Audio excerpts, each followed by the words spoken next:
Navbatdagi lavhamiz Davlat xavfsizlik xizmati bilan hamkorlikda tayyorlangan bo'lib, unda Toshkent viloyatida 460 gektar yerni 3 million 700 ming AQSh dollariga firibgarlik yo'li bilan sotmoqchi bo'lgan fuqaro qo'lga olingani xususida ma'lumot beriladi. Bugun mamlakatimizda yerdan unumli foydalanish, fermer va tadbirkorlar uchun yetarli sharoitlar yaratish masalasiga katta e'tibor qaratilyapti.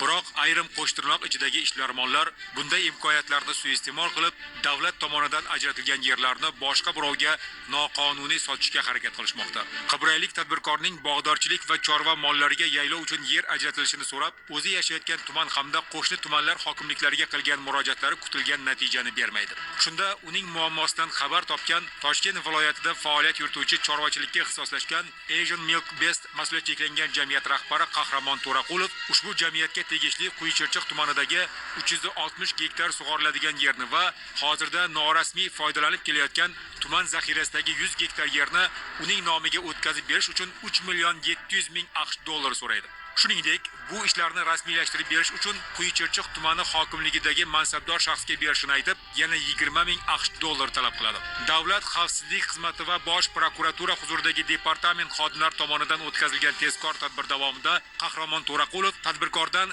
jami 3 million 720 ming AQSh dollarini olgan vaqtida ashyoviy dalillar bilan ushlandi. Hozirda To'raqulovga nisbatan Jinoyat kodeksining 168 va 211 moddalari bilan jinoyat ishi qo'zg'atilib, tergov harakatlari olib borilmoqda.